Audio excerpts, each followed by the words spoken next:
La semana número 11 para el curso de química y el tema es cinética química. Bien, espero te haya ido muy bien el día domingo, espero.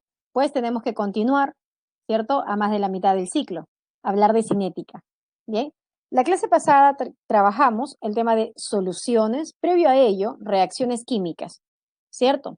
El tema de cinética ya forma parte, ¿no?, del estudio de otra rama de la química, que es la físico-química. ¿Te acuerdas? En la primera semana comentamos varias ramas, dentro de estas, la físico-química. En esta rama vamos a trabajar dos temas, según el sílabus o el propio temario de la PRE. Cinética química, semana 11, y electroquímica, semana número 12. Esos dos temas son específicos de esta rama, de la físico-química. ¿Qué sucede? Hemos visto anteriormente que las sustancias interaccionan, reaccionan, ¿cierto?, para generar nuevas sustancias. La pregunta es, ¿y cómo ocurre eso? ¿Por qué si yo combino A y B me sale C? ¿Por qué? ¿A qué se debe? ¿Cómo se realiza ese proceso? Eso lo estudia la cinética. Segundo. Tercero, A y B reaccionan para generar C. ¿A qué velocidad lo hacen? ¿Es rápida?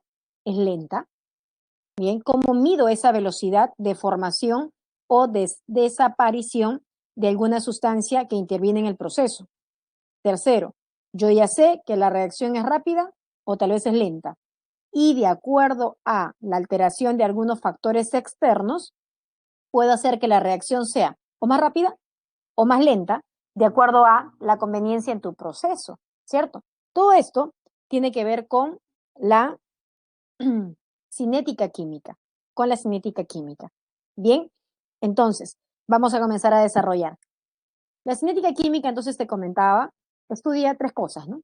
Primero, estudia los mecanismos, ese conjunto de etapas, ¿cierto? O etapa por la que transcurre, cómo se genera una reacción química, eso se llama mecanismo. Segundo, estudia y a qué velocidad la reacción transcurre. Bien, y tercero, conociendo esa velocidad, ¿cómo la modifico? ¿Qué hago para que la reacción sea más rápida, sea más lenta?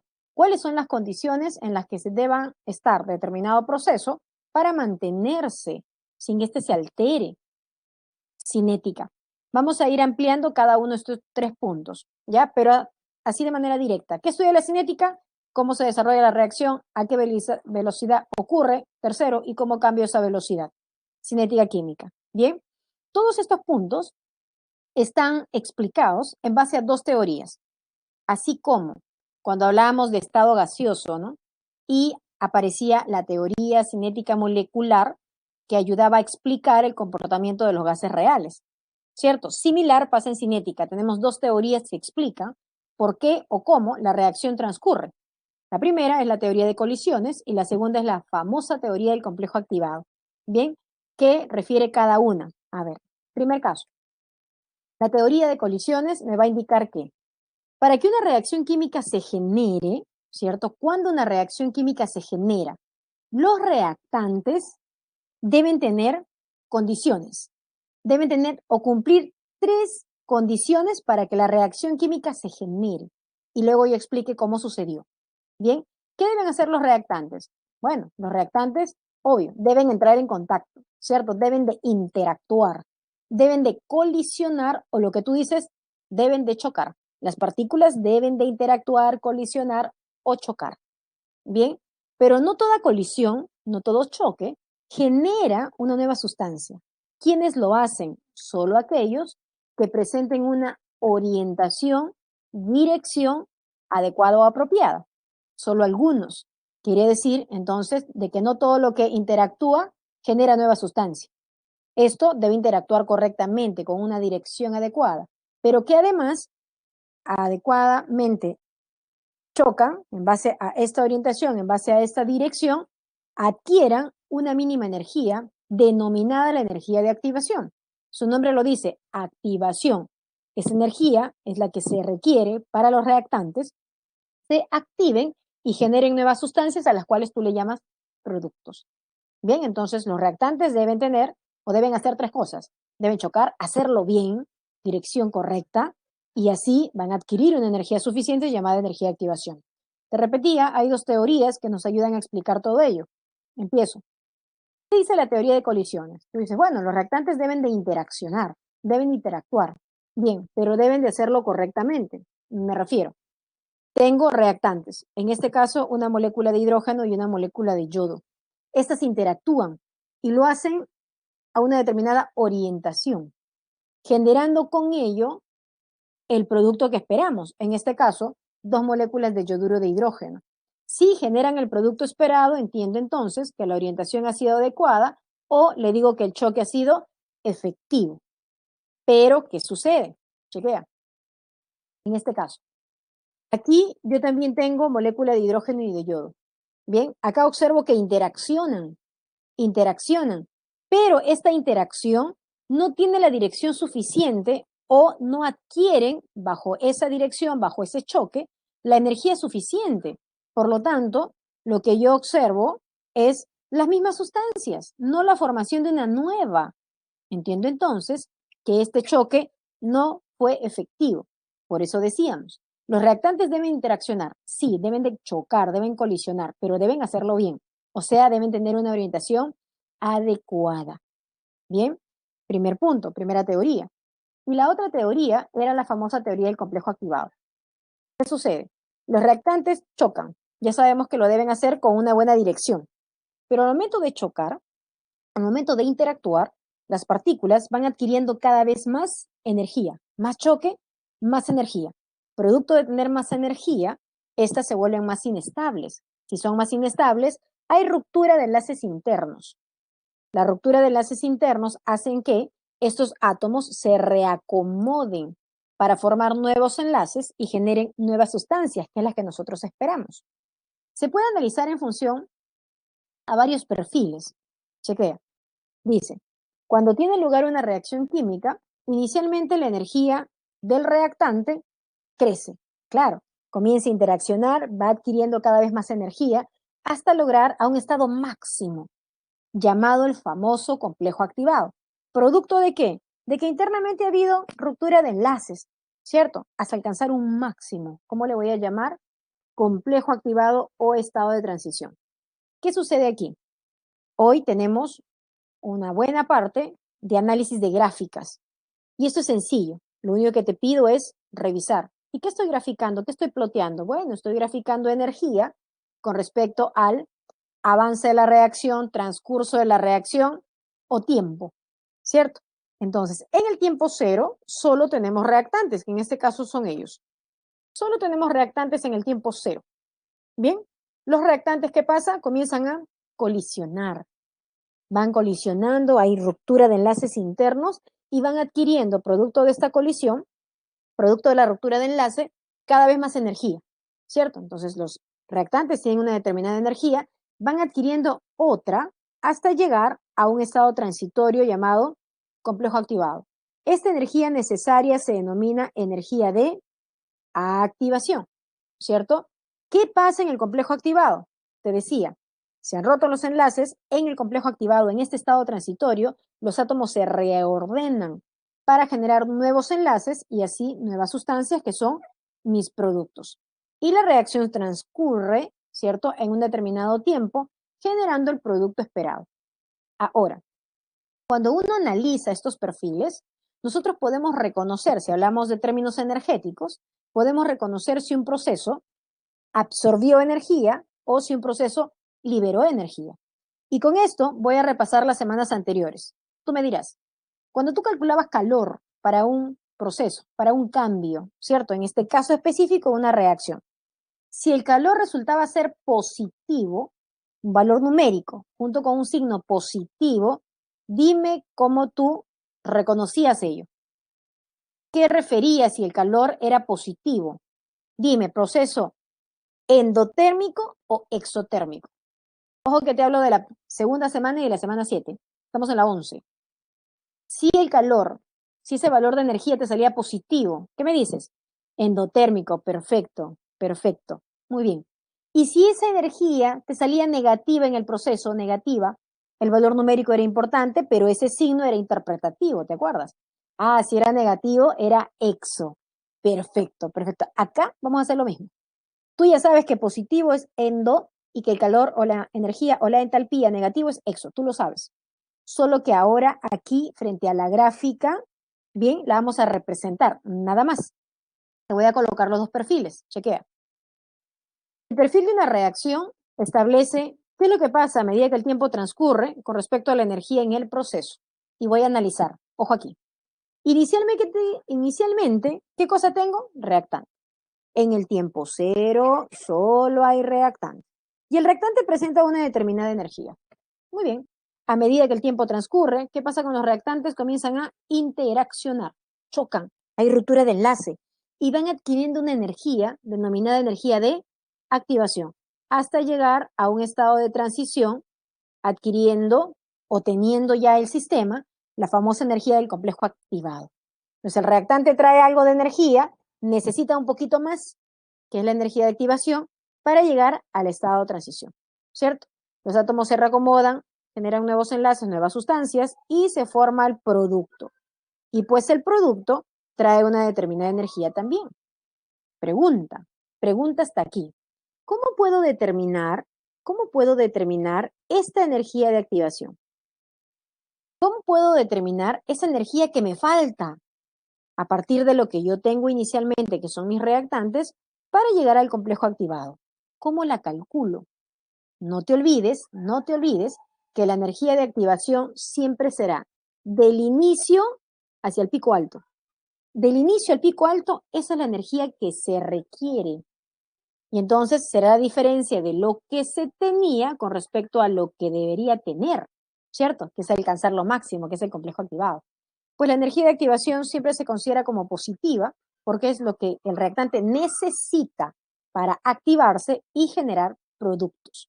Bien, ahora, en base a esta gráfica, dime cómo es la entalpía del producto con respecto a la entalpía de los reactantes. ¿Cómo es? Mira la gráfica. Mira, acá está la entalpía del producto y acá está la entalpía del reactante. ¿Cómo es la entalpía del producto con respecto a la entalpía del reactante? Dime, mirando la gráfica. ¿Cómo es?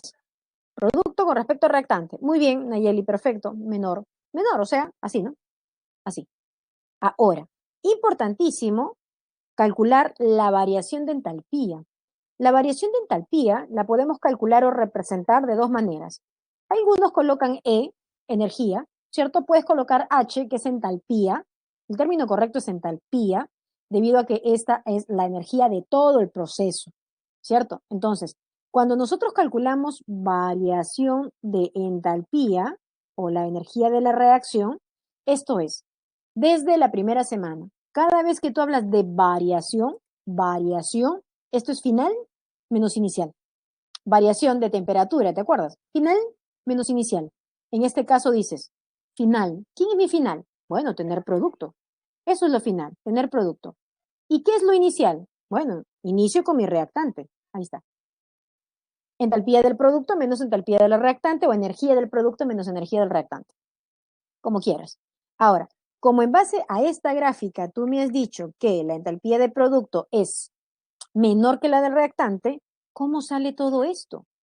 Si la entalpía del producto es más chiquita que el reactante, todo ello me sale negativo. Y entonces, si la entalpía de reacción me sale negativo, ya tú me habías dicho hace rato, que eso corresponde a un proceso de tipo exotérmico. Entonces, en base a esta gráfica, tú identificas qué proceso es exo, que el proceso se genera liberando determinada cantidad de energía. Bien, nuevamente, voy a analizar otra vez, ojo, refuerzo, tengo otro perfil. Mira, este es mi perfil. ¿Y qué dices? Ok, ¿qué grafico? Energía, transcurso de la reacción. Inicialmente tengo reactantes y presentan una determinada energía. En el tiempo cero, solo hay reactantes. Perfecto. Pero el reactante comienza a interaccionar. Ya tú sabes, ¿no? Interacciona, choca de manera adecuada y va adquiriendo una energía suficiente. Esa energía necesaria se llama energía de activación, que se calcula siempre desde el reactante desde tu inicio hasta el pico alto. Energía de activación. Para llegar a un estado transitorio, ¿cierto? Reacomodo de átomos para formar nuevos enlaces. ¿Cómo se calcula esta energía de activación? Según mi gráfica, este intervalo, ¿cierto? Según mi cálculo, lo que tenía con respecto a lo que debo de llegar, ¿cierto? Que es la energía del complejo activado. Ya está. Según mi gráfica, observa, el reactante genera productos y la entalpía de los productos anda por acá. Según ello, tú observas que la entalpía del producto, ¿cierto? Ahora es mayor con respecto a la entalpía de los reactantes. Es mayor con respecto a la entalpía de los reactantes. Bien, pero me importa también calcular esta brecha, ¿cierto? Entre producto y reactante, esto, que le llamamos entalpía de reacción. ¿Cómo la calculamos? Final menos inicial. Pero, si yo observo que la entalpía del producto es mayor que la del reactante, esto me va a salir positivo. Y si es positivo, entonces la entalpía de la reacción, ¿cierto? Si es positivo, eso define de que el proceso ha absorbido calor. Si ha absorbido, entiendo entonces que una reacción es endotérmica. Dime, hasta aquí, ¿cómo estás? Si te muestro un perfil, ¿me puedes sacar los valores de energía de activación, de entalpía? ¿Me puedes decir si es exo o endo? Dime. Ojo, no hay mucha novedad aquí. La novedad es mostrarte el gráfico. Lo anterior te lo sabes. Lo que estamos haciendo ahora es representando. Porque cada vez que hablamos de energía, tú puedes decir si es exotérmica o endotérmica. Vamos a ver cómo me respondes por aquí. A ver, tengo un ejercicio. Tú quieres, ¿no? Profesor, un ejemplo. Ahí lo tienes. Ya está. Tengo un perfil. Tengo energía. Muy bien. Tengo por el eje Y. Tengo por aquí energía. Y por aquí hay coordenada, reacción, avance, reacción, tiempo. Bien. Antes de mostrarte las preguntas, sácame toda la información que puedas de esa gráfica. De esa gráfica. Tú dices, bueno, inicialmente yo tengo reactantes, pues, ¿no? Y quiero llegar a tener mis productos. Muy bien. Mi energía de reactante está acá. 275 kilojoules. Yo debo de llegar hasta aquí. Eso es la energía del complejo activado. Y lo que me falta se denomina energía de activación. Siempre del reactante al pico alto, esto es mi energía de activación. ¿Me puedes decir cuánto es? ¿Cuánto es la energía que necesita el reactante para llegar a la cima, al complejo activado, a lo máximo? ¿Cuánto? Bueno, haces tu cálculo por ahí. Bien, ¿están? Ojo, que acá hay 40 estudiantes, ¿ah? Gracias, muchas gracias. Ya, pero te voy a corregir, discúlpame. 425 kilojoule, ¿no? Eso me quisiste decir. Ya, bien. Esa es la energía que se necesita. Muy bien, la energía de activación. Perfecto. Aquí, mira tu gráfica. Mira tu gráfica. ¿Cómo es la entalpía del producto con respecto a la entalpía del reactante? ¿Cómo es? ¿Cómo es? Entonces, bueno, mira, voy a ver por aquí. Ahí está. Ya tú lo haces derecho. Entalpía del producto con respecto al reactante. Tú dices, bueno, según esto, la entalpía del producto está aquí, 195, y mi entalpía de reactante está aquí. O sea, aquí yo observo que la entalpía del producto, ¿cierto?, es más chiquita con respecto a la entalpía del reactante. Con esto tan solo, tú ya me pudiste decir si es exotérmica o endotérmica. Muy bien, Gabriel. La diferencia dices 80. Dime, ¿se absorbe o se libera? Claro, porque según la gráfica tú dirías, ya, profe, de aquí a aquí, este pedacito sería la entalpía de reacción, ¿cierto? La entalpía de reacción. Pero claro, 80, ¿pero qué? ¿Libera o absorbe? ¿Positivo o negativo? ¿Qué dices? Muy bien, ahí está la corrección. Menos 80 kilojoule. Y ya me dijiste entonces que la reacción es exotérmica, porque te sale negativo. Muy bien, entonces todo eso se saca a partir del análisis de la gráfica. ¿Viste? Sabes qué es inicio, qué es final, qué necesité, energía de activación y mi diferencia. Cuidado. Puede ser positiva, puede ser negativa. Muy bien, Gabriel. Exo tenía que ser, ¿cierto? Exo. Se libera 80 kilojoules. Independientemente de la cantidad, que no dudo que tú sabes, ¿no?, sepas sumar o restar.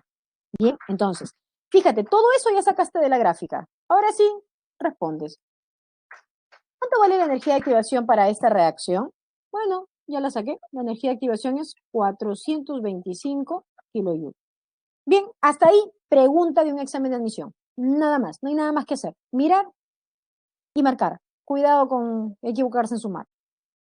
B, otra pregunta. ¿Y de qué se trata? ¿De una reacción endotérmica o exotérmica? Entonces, bueno, ya analicé aquí como la entalpía de reacción siempre es final menos inicial, producto menos reactante. Esto me está saliendo 195 kilojoules menos 275 kilojoules, y muy bien, ya me había dicho Gabriel por ahí, sale menos 80 kilojoules. Como sale negativo, el proceso es exotérmico. O sencillamente, porque como la entalpía del reactante es mayor que la del producto, el proceso es exotérmico. Fíjate, pregunta completita. Solo analizando el gráfico, te pido entonces siempre revisar qué inicio, qué termino, cómo es la variación de esto y qué es lo que requiero también para lograr la reacción llamada energía de activación. Bien, listo, ahora sí. ¿Y qué más estudiaba la cinética química? Decíamos, bueno, estudia el mecanismo. ¿Qué era el mecanismo? Habíamos mencionado, era la etapa o conjunto de etapas por la que transcurre una reacción química, ¿cierto? ¿Cómo transcurre la reacción? ¿Cuál es el caminito que tiene? ¿Cuáles son los pasitos por las que transcurren los reactantes para generar el proceso? Frente a ello, las reacciones se clasifican de esta manera. Si, en base al mecanismo, la reacción ocurre en una sola etapa, la reacción se denomina sencilla. Pero si esta ocurre en dos o más pasitos, la reacción se denomina compleja. Ahora, no existe ningún software, ninguna ecuación matemática, nada de eso, que te diga que la reacción va a ser sencilla o va a ser compleja. Solo se puede determinar el mecanismo de una reacción experimentalmente, mirando. Yo voy al laboratorio, tengo mis reactantes y a determinadas condiciones combino y observo. La reacción va a ser sencilla siempre y cuando, por ejemplo, yo tengo los reactantes, ¿cierto?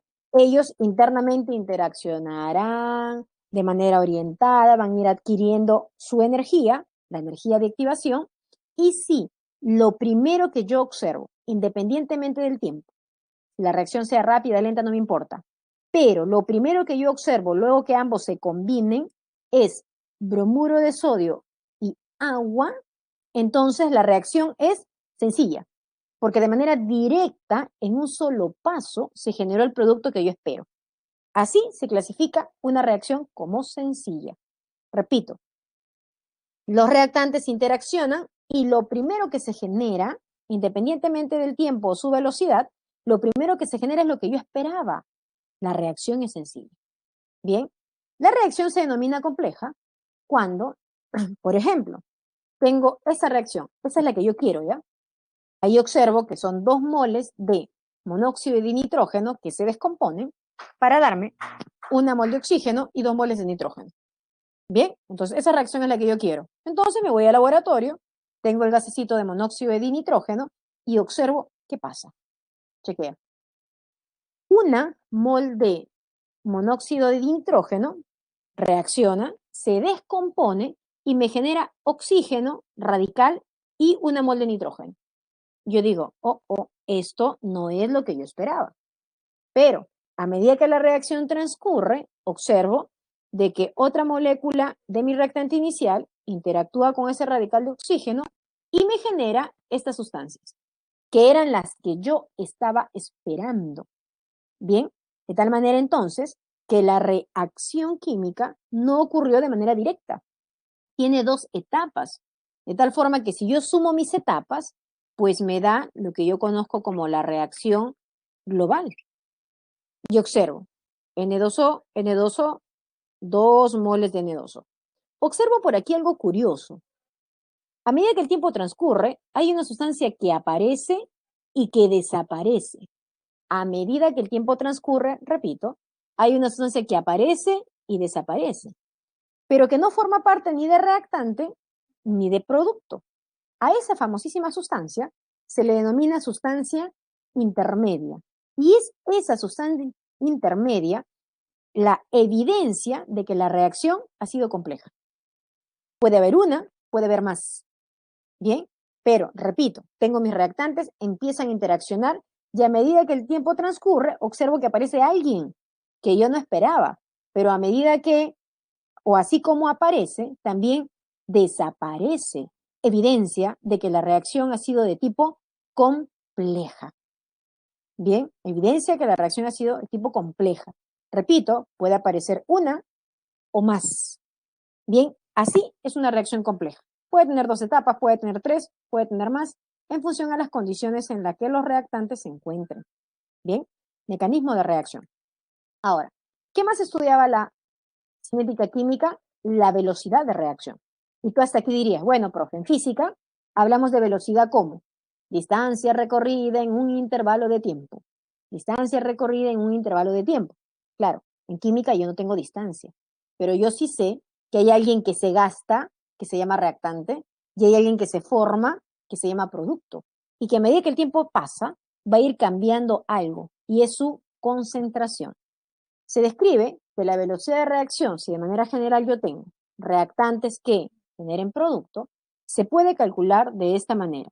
La velocidad de reacción es la variación de concentración, ya sea de reactantes o de productos, con respecto a un intervalo de tiempo. Ahora, lo voy a colocar aquí solo para recordar. Si hablamos de concentración, tú sabes que eso se calcula como moles de soluto con respecto al volumen de la solución expresado en litros. O sea, aquí la concentración debe ser mol por litro o lo que tú le llamas molar. ¿Ya? Eso para recordar. Variación de concentración con respecto a un intervalo de tiempo. Bien, así yo debo expresar la velocidad, pero lo puedo analizar en función al reactante o en función al producto. De veras que de manera experimental a veces es más fácil medir qué es lo que pasa con el reactante y en otras es más fácil medir lo que pasó con el producto. En ambas formas yo tengo esto. Por ejemplo, voy a analizar otra gráfica. En el tiempo cero solo tengo reactante, o sea, la concentración del reactante es grande. Producto no hay, estamos en el tiempo cero. A medida que el tiempo transcurre, el reactante empieza a gastarse, ¿cierto? A medida que el tiempo transcurre, el reactante empieza a gastarse y obviamente el producto empieza a formarse hasta que la reacción acabe, porque estamos hablando de reacciones de tipo irreversibles. La concentración del reactante va a ir disminuyendo, disminuyendo, disminuyendo. En algún momento la concentración va a ser cero, ¿cierto? Pero tal vez quede algún poquito cuando ese reactante estuvo en exceso, ¿cierto? Recuerda que también se reaccionan de manera estequiométrica. En fin, a medida que el tiempo transcurre, el reactante se gasta y el producto se forma. Y es por eso que hablamos de velocidad de desaparición o velocidad de formación. Depende de quién tú estés analizando. Bien, en el caso del producto, ¿cómo puedo establecer ello? Dice, bueno, eso es variación de concentración con respecto a un intervalo de tiempo. Y en este caso decía, concentración, variación, final menos inicial, ¿cierto? Final menos inicial, ojo, respecto al tiempo. Puedo analizar de esta manera, a ver, ¿qué te parece? ¿Ya? Si digo concentración en el tiempo 2, concentración en el tiempo 1 con respecto al producto. Ojo, con respecto al producto, digo, con respecto al producto. Aquí hay un tiempo 1 y este será la concentración del producto en el tiempo 1. ¿Cierto? Por aquí voy a colocar, este es mi tiempo 2 y por aquí tendré concentración del producto en el tiempo 2. Y entonces, variación, final menos inicial, lo tengo aquí, final menos inicial, o lo puedo representar de esta manera. Pero aquí, ojo, que hablaría de una velocidad de formación, ¿ya? Así como hay velocidad de formación, también puedo calcular la velocidad de desaparición, en este caso con respecto al reactante. Ahora, ¿qué sucede aquí? Esto sigue siendo, ¿no? Variación de concentración con respecto a un intervalo de tiempo. Si es que yo analizo los mismos tiempos, T2 y T1, pues diría, en el tiempo 1, la concentración del reactante 1. Bien, en el tiempo 1, acá está, voy a subir. Es esta la concentración, ¿cierto? En el tiempo 1. En el tiempo 2, es esta la concentración del reactante en el tiempo 2. Entonces, digo, final menos inicial. Ojo, final menos inicial me va a salir positivo. Pero en este caso, yo tengo final menos inicial, ¿cierto? Final menos inicial. Estoy restando un valor chiquito con respecto a un valor grande.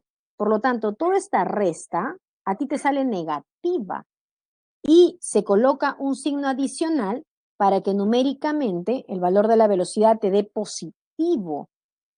Y aparece negativo, ¿por qué? Cuando se coloca negativo, entiendo de que estoy analizando una velocidad de desaparición. Cuando yo coloco positivo adelante, digo que es una velocidad de formación. Bien, pero en fin, variación de concentración con respecto a un intervalo de tiempo. Así vamos a calcular la velocidad en tiempos o en periodos de tiempo establecido, ¿no? Del tiempo 20 al tiempo 10 segundos, en los 15 primeros segundos, en los 10 últimos segundos, etcétera. O sea, poder calcular la velocidad en esos intervalos. Bien, ahora, cuando se tiene una reacción química, bien, no podemos analizarla, ya la sabemos, si es que no hemos balanceado. Entonces, puedo expresar la velocidad en función a la desaparición de A, la desaparición de B, la formación de C o la formación de D. Y entonces, ¿qué relación tendrían estas? Bueno, está en función a sus cantidades, ¿bien? O en la relación estequiométrica, de tal manera que tendría esto, chequea. Aquí, puedo calcular la velocidad de reacción en función de quién, de A, de B, de C, de D. Estamos. Pero si yo analizo esto, variación de concentración de A con respecto al tiempo, entonces, bueno, A es un reactante, por lo tanto, hablamos de velocidad de reacción de desaparición de A. Por aquí, esto es velocidad de reacción de desaparición de B. Por aquí, esto es velocidad de reacción de formación de C, que es un producto. Y por aquí tuviera velocidad de reacción de D, que es el otro producto. Estas velocidades están relacionados con respecto a sus coeficientes estequiométricos. Diremos A, B, C, D. Bien, entonces esto es importante cada vez que tengamos una reacción química y quisiera comparar la velocidad de uno con respecto a otro participante en el proceso. Bien, ahora, ¿cómo es eso? A ver, ejemplo, dice, expresar la velocidad de la siguiente reacción en función de la concentración de cada una de las especies implicadas en la reacción. Entonces, lo primero que yo debo hacer, ¿qué cosa era? El balance. No me puedo olvidar. ¿Ya? En este caso te la han dado balanceada. Yo no te la voy a dar balanceada. Tú la tienes que hacer. Ya sabes desde estequiometría de que no puedo analizar nada si no está balanceado. Y un tanteo será suficiente. Bien. Luego del balance, entonces, puedo establecer lo siguiente. La velocidad, aquí está, la velocidad de reacción del amoníaco es a la velocidad de reacción del oxígeno, como la velocidad del nitrógeno o como la velocidad del agua. ¿En función a quién? A esos propios coeficientes. Voy a volver a colocar aquí. La velocidad de reacción del amoníaco es a la velocidad de reacción del oxígeno. A ver, aquí me puse una N de más. O es igual a, en relación a la velocidad de reacción del nitrógeno, o la velocidad de reacción del agüita, ¿cierto? Con respecto a sus coeficientes. No olvidar, no olvidar. ¿Ya? Esa relación es importante. Bien, tengo el mecanismo de reacción, tengo la velocidad de reacción. ¿Qué me falta? Me falta un ejercicio para analizar mejor lo que te acabo de comentar, ¿cierto? Ya, a ver, ¿cómo calculo la velocidad de uno y en función al otro? Dice, en un recipiente de 1 litro, ojo, me hablan de volumen, 1 litro, se genera la siguiente reacción. Entonces, lo primero que yo debo hacer es, ¿y mi balance? ¿Está bien eso? Me falta balancear. A ver, chequeo. Pues, a ver. Primero mi balance. Está mi reacción, no leo más, debo balancear. A ver, ¿qué te parece? 2 por aquí, 2 por aquí, y dale 1 por ahí, ¿cierto? Balanceada la reacción. Ahora sí, termino de leer. Dice, en los 10 primeros segundos se han formado 0,5 moles de oxígeno. Ojo, en los 10 primeros segundos se han formado 0,5 moles de oxígeno. Entonces entiendo de que la concentración de oxígeno en el tiempo cero, pues no había oxígeno, porque el oxígeno era un producto. Pero cuando el tiempo ha transcurrido, ¿cuándo? 10 segundos. Ahora la concentración de oxígeno, ¿cuánto es? Tú dices, bueno, esto es moles con respecto al volumen. El número de moles me han dicho que se ha formado es 0,5 mol. Y el volumen, que bueno, está en un recipiente cuyo volumen ha sido 1 litro. Entonces ya tengo la concentración. Si tengo la concentración en 2 tiempos y tengo esos tiempos, inmediatamente puedo calcular la velocidad de reacción con respecto al oxígeno. Ojo, como es formación, digo directamente variación de concentración del oxígeno con respecto a un intervalo de tiempo. Y solo reemplazo. Variación de concentración, final menos inicial, no te olvides. 0,5 molar, le digo, mol por litro molar, menos lo inicial que era 0. En el tiempo de 10 segundos, con respecto al inicial que fue 0. De esa manera calculo la velocidad de reacción del oxígeno, que equivale a ser 5 por 10 a la menos 2, ¿no? Molar sobre segundo. Ya calculé 1, pero también me pedían la velocidad del SO3. Y entonces, en base a la reacción balanceada, yo tenía esta relación, ¿no? La velocidad de reacción del SO3, esa es A, la velocidad de reacción del oxígeno, ¿cómo? En función a los coeficientes, 2 para ti, 1 para ti, ahí está. Como ya tenemos la velocidad de reacción del oxígeno, puedo rápidamente despejar y sacar la velocidad de reacción del anhídrido sulfúrico. 2 veces la velocidad de reacción del oxígeno. Y solo reemplazo, ¿no? 2 por 5 por 10 a la menos 2 molar por segundo. Esto resulta ser 1 por 10 a la menos 1 molar por segundo. Velocidad del anhídrido sulfúrico. ¿Viste? Aquí tengo dos cosas entonces, ¿ah? Tengo dos concentraciones en dos tiempos, calculo la velocidad en ese intervalo de tiempo de la sustancia que me habla. Y en función a esta relación del balance, tengo esta otra, ¿cierto? Y puedo calcular la velocidad del SO3 y también la velocidad de formación del SO2. Bien, así trabajo el problema número 2 completito. Bien, listo. Ya tengo entonces el cálculo de velocidad. ¿Qué más? ¿Y qué factores pueden afectar esa reacción? Si hasta este momento yo ya sé cuál es la velocidad, la puedo calcular, ¿cierto? En un determinado intervalo yo sé que la reacción es rápida o que tal vez es lenta. ¿Cómo hago para que eso se altere? ¿Qué factores, no, podemos alterar para que la reacción sea más rápida o más lenta? ¿Cuáles serán? El primer factor es el estado físico de los reactantes. Estado físico de los reactantes. A ver, pregunta. Si yo tengo sustancias reactantes en estado gaseoso, en otro recipiente, sustancias reactantes en estado líquido, en otro, sustancias reactantes en estado sólido, voy a mantener las mismas condiciones para todos. Yo pregunto, ¿en dónde la reacción se producirá más rápido? ¿Entre partículas gaseosas, entre partículas líquidas o entre partículas sólidas? ¿Qué crees tú? ¿En dónde la reacción es más rápida?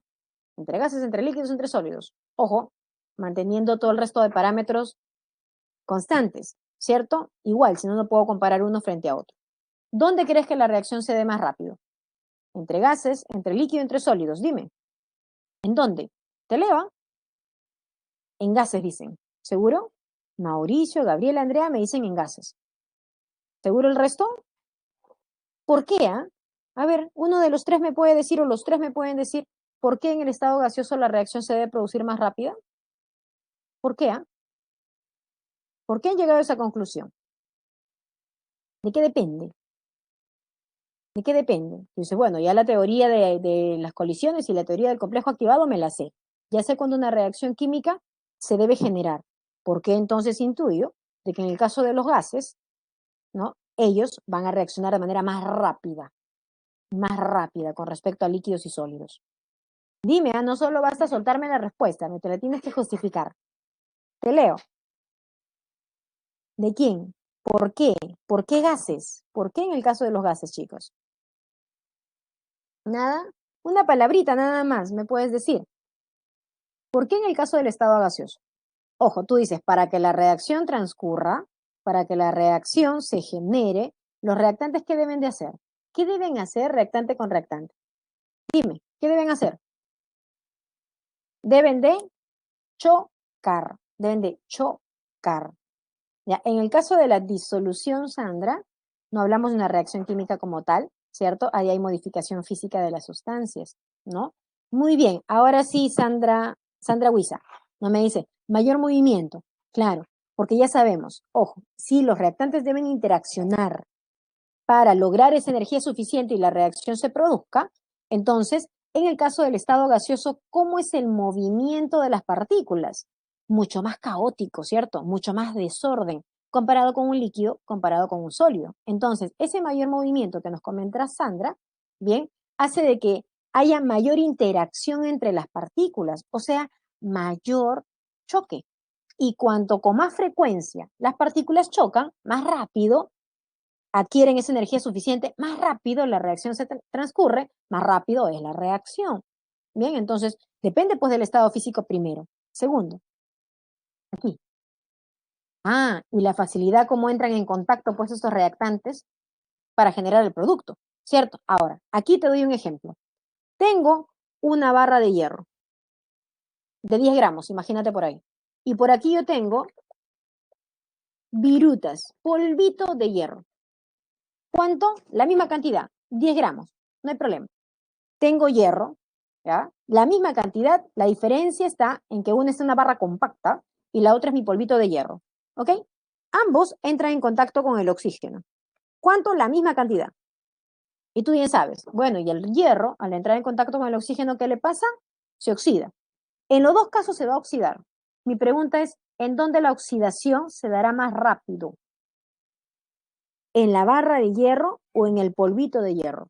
O tú dirás, profe, lo mismo porque es hierro. ¿Los dos se oxidan? Sí, pero ¿dónde la reacción es más rápida? ¿En mi barra o en el polvito o en las virutas, como quieras decirme? Nayeli dice, donde las partículas sean más pequeñas. ¿Será cierto? ¿Qué dice el resto? ¿En la barra o en las partículas más pequeñas, como dice Nayeli? ¿En dónde la reacción se produce más rápido? Entonces, bueno, coincido con Nayeli. En el caso de las partículas más pequeñitas, ¿por qué? A ver, dame alguna luz ahí, Nayeli. ¿Por qué piensas de que ahí la reacción es más rápida? ¿Por qué? Ambos es hierro, la misma cantidad, entra en contacto con el oxígeno, las mismas condiciones de temperatura y presión. ¿Por qué en el polvito, en esas virutas o en partículas más pequeñas, la reacción se va a producir más rápido? Dime, ¿por qué? Crisia, perfecto, porque está dividido. ¿Y eso qué tiene que ver si está dividido? Porque la partícula es más chiquita, está más dividido. Pero ¿qué relación más tenemos con respecto a que la reacción sea más rápida? ¿Por qué? Ojo, al tener mayor área de contacto, ¿cierto? Hay, muy bien, mayor cantidad de partículas para que choquen, ¿cierto? Mira, te doy un ejemplo acá. Imagínate aquí, yo tengo una barra, ¿cierto? Esta es mi barra de hierro, ¿ya? Yo soy el oxígeno. Esta es la barra de hierro. Yo soy el oxígeno. Y digo, mira, tengo hierro. Ataco, oxido, se cae. Ataco, se oxida, se cae. Y yo oxígeno, digo, mira, abajo había más hierro y sigo oxidando. La reacción se produce, hay una oxidación, pero una oxidación lenta. Bien, pero si las partículas están más divididas, ¿cierto? Hay mayor área de contacto, yo oxígeno, digo, mira, hay bastante hierro, vamos a chocar. Y comenzamos a interactuar de manera más rápida. Y ya tú sabes, mayor interacción, más choque, la reacción se produce con mayor rapidez. Por eso es que en las partículas más pequeñas, comparados con la misma masa, ¿ya? Solo que con mayor área de contacto la reacción se produce más rápido. Y eso es lo que solemos hacer muchas veces, ¿cierto? Para que reaccione más rápido, para que se disuelva más rápido, para que se solubilice más rápido, ¿qué hacemos? Más chiquito, ¿cierto? Trituramos en el caso de los sólidos, ¿sí? Entonces, de manera indirecta ya lo sabíamos, para que con mayor velocidad reaccione, se disuelva, etcétera. Bien, segundo factor, la reacción se produce con mayor rapidez si aumentamos la concentración de los reactantes. Ojo, al aumentar la concentración de los reactantes, la reacción se produce con mayor rapidez también. Porque ¿qué sucede? Tengo mismo volumen, al cual adiciono mayor cantidad de reactantes. Entonces ya tú sabes, si hay mayor cantidad de reactantes en el mismo volumen, ¿sí? Mayor cantidad de soluto, si quieres verlo así, con respecto al volumen, entonces hay más en el mismo espacio que hacen, interactúan con mayor frecuencia y la reacción se produce con mayor rapidez. Concentración de los reactantes. Otro factor importante que nos ayuda a modificar la velocidad de una reacción es la famosa temperatura. ¿Cómo afectaría? Dime tú, a ver, ¿qué piensas? Si yo aumento la temperatura, ¿qué le pasará a la velocidad de la reacción? ¿Será más rápida? ¿Será más lenta? ¿Qué crees tú? Muy bien, mayor velocidad, dice Nayeli. A ver, ¿cómo explicamos eso? Entonces, bueno, el sistema se encuentra a una determinada temperatura y transcurre a una determinada velocidad. Ah, pero si yo le doy calorcito, si yo aumento la temperatura, ¿qué estoy haciéndole a las partículas? Dándole energía, ¿cierto? Energía cinética. Le estoy dando mayor movimiento. Y ese mayor movimiento, otra vez, hace que las interacciones, ¿cierto? Se realicen con mayor frecuencia y se produzca la reacción más rápida, ¿cierto? El calor facilita la ruptura de enlaces. En su mayoría, Gabriel, eso es perfecto. Si yo aumento la temperatura, se destabiliza la sustancia. Al desestabilizarse, adquiere la energía suficiente para la ruptura del enlace y formación de nuevos. Bien, entonces, eso es correcto. Aumento la temperatura, la reacción se produce con mayor rapidez. Muy bien. Otra cosa muy frecuente para que nosotros modificamos, ¿no? Modifiquemos la velocidad de una reacción es esto, el famoso uso de catalizadores. ¿Ok? Este uso de catalizadores es mucho más frecuente, ¿ya? Y te comento que hay dos tipos de catalizadores. ¿Tú has escuchado, incluso en biología, habrás escuchado un poco de la catálisis enzimática? Bien, el catalizador es una sustancia que puede ser química o biológica, bien, de ahí la catálisis enzimática, y el objetivo de agregar catalizador en un sistema, en un producto, en una reacción, es, pueden haber dos. Modificar realmente la velocidad de una reacción, pero como hay dos tipos de catalizadores, yo tengo al catalizador de tipo positivo o al catalizador de tipo negativo. Al catalizador de tipo positivo tú le dices a secas catalizador. ¿Y cuál es su objetivo? Pues acelerar el proceso, ¿cierto? Aumentar la velocidad de reacción. Cuando hablamos de catalizadores negativos, algunos le llaman inhibidores. Inhibidores, ¿cierto? Otra bibliografía dice retardadores, ¿ya? Pero mejor suena inhibidor. Y el objetivo aquí es de que al agregar esta sustancia en el sistema o en el proceso, se disminuya la velocidad de reacción. La reacción se produzca de manera más lenta. El uso de catalizadores es muy usual en la industria. En el caso, por ejemplo, tú conoces al acero, ¿cierto? Aleación que contiene hierro más carbono, pero también conoces al acero inoxidable, ¿sí? Conoces al acero inoxidable. ¿Qué diferencia tiene el acero común con el acero inoxidable? ¿Qué diferencia tiene? Bueno, tú dirás, lo que usted dice, profesora, pues, inoxidable, ¿no? Tiene evita, ¿cierto? Una menor facilidad para corroerse, para oxidarse. ¿Y cómo hago eso? Bueno, en la siguiente clase te voy a enseñar. Tengo un material, se genera un recubrimiento, en el caso del acero se recubre con cromo o níquel para evitar su oxidación rápida. Bien, entonces, ¿qué estoy haciendo ahí? Estoy agregándole un inhibidor, ¿cierto? Estoy disminuyendo la velocidad de reacción, ¿no? Y asegurando mejor mi material. En el caso de ingeniería se utiliza mucho. Bien, en el caso de los alimentos ocurre similar. ¿Qué tal si tú en el área de ingeniería, ojo, ingeniería de alimentos, todo ello, salud, ahorita hablamos de salud, ingeniería de alimentos, digo, ya, yo empresa, necesito de este producto alimenticio, necesito que me elabores una tonelada. Y tú como ingeniero comienzas a sacar tus cálculos, ya, necesito esto, mi eficiencia en el proceso, mi rendimiento, etcétera, y saqué mi tonelada. Ah, pero se malogra en 5 días. Se malogra en 5 días, se descomponen los alimentos con mayor razón, ¿cierto?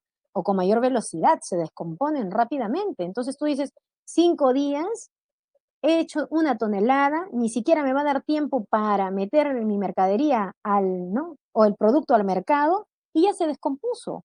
¿Qué hacen en la parte de los alimentos para que ese producto aguante más tiempo o tenga mayor tiempo de caducidad? ¿Qué le dicen? ¿Qué le agregan? Tú sabes. A ese producto algo le deben agregar para que dure más tiempo en el mercado. ¿Sabes qué le agregan? ¿Mm? A ver, 41 estudiantes, ¿ah? ¿Qué le agregan a los compuestos, cierto? O perdón, a los productos para que estos duren más tiempo en el mercado? ¿Qué le agregan? A ver, Carlos, César, se están animando a conversar ahí. Dígame, ¿qué le agregan? Le agregan antioxidantes, muy bien. Antioxidantes, ¿qué más? ¿Qué más? ¿Cómo le llaman? Muy bien, la gente común, claro, tú ya no eres común porque sabes mucho más, ¿cierto? Le agregan preservantes, los famosos preservantes, conservantes, etcétera, ¿cierto? ¿Para qué? Para inhibir el proceso de descomposición, para que esta reacción sea lentita, lentita y te dure más tiempo en el mercado, ¿cierto? Tenga el mismo valor nutricional con respecto al tiempo. Entonces, ¿qué tan importante es el estudio de la cinética, ¿cierto? ¿Cómo yo puedo alterar eso? ¿Cómo puedo controlar eso? En el caso de la descomposición de los alimentos, en el caso de la fácil oxidación de los metales, en el caso de, por ejemplo, ¿cómo tú sabes, cómo tú sabes que médico, gente del área A, cómo tú sabes que lo que tienes que suministrar, o mejor, lo que tú tienes que recetar a la persona, porque tú has escuchado, ¿no? Ya, tú vas a tomar esta pastilla cada 8 horas, cada 12 horas, una vez al día, solo en la mañana, solo en la noche. Pregunta, ¿por qué? ¿Por qué cada 12 horas? ¿Por qué cada 8 horas? ¿Por qué? Tú has visto que las pastillas están recubiertas, algunas son duritas, otras son capsulitas y el otro es un líquido nada más. ¿Por qué? ¿De qué depende lo que tú dosifiques? Y bueno, depende de la concentración. Bien. ¿Y de qué depende el tiempo en la que tú nuevamente debas tomar el medicamento, ¿cierto? Para seguir con este tratamiento. ¿De qué depende? ¿Por qué 8 horas te dice el doctor? ¿Por qué te dice cada 12 horas? ¿Por qué? ¿Mm? Claro, estamos midiendo tiempo con respecto a velocidad, ¿cierto? ¿Por qué? Porque en el tiempo que te dicen, cada 8 horas, el medicamento cumple su función. Al término de las 8 horas ya no hay concentración de este, por lo tanto tú tienes que volver a dosificar o tomar, ¿cierto? Otra vez, estudio de cinética en medicina o en industria, ¿bien? En fin, entonces el uso de catalizadores me ayudan a hacer que la velocidad sea más rápida o sea más lenta de acuerdo a mi conveniencia. La pregunta es, ¿y cómo eso se acelera? ¿Y cómo eso se inhibe si yo necesito el mismo proceso? Lo único que quiero es que cambie la velocidad con la que esto ocurre. Podemos analizar lo siguiente. Tengo nuevamente un perfil aquí, ¿sí? Y voy a analizar lo que hace rato hemos hecho. Tengo un reactante, ¿cierto? Cualquiera. El reactante, ya tú sabes el cuento, empieza a interaccionar, adquiere una energía suficiente y genera el producto que yo espero. Muy bien. Y aquí yo digo que es una reacción normal. ¿Cierto? Se ha establecido, se ha generado de manera normal y para ello se necesitaba una determinada energía de activación. Aquí, paréntesis. Si yo tengo una reacción, ¿bien? Se requiere una energía de activación para generar mi producto. Yo te pregunto, si la energía que se requiere, esta energía de activación, fuese chiquita, pregunta, ¿la reacción será más rápida o será más lenta? Ojo que estoy analizando una reacción normal. Normal. El reactante pasa a ser producto, ¿bien? Y observo que la energía que yo requiero, te dije, es chiquita. Es chiquita. ¿La reacción cómo será? Muy bien, Coraima, rápida. ¿Por qué? Porque cuando interactúan es rápido llegar a esta energía que es pequeñita, ¿sí? Pero si yo observo en mi gráfico que de reactante para llegar al producto requiero bastante energía de activación, dime, ¿la reacción será rápida o será lenta? ¿La energía de activación será rápida o será lenta? Si es bastante energía de activación la que yo necesito.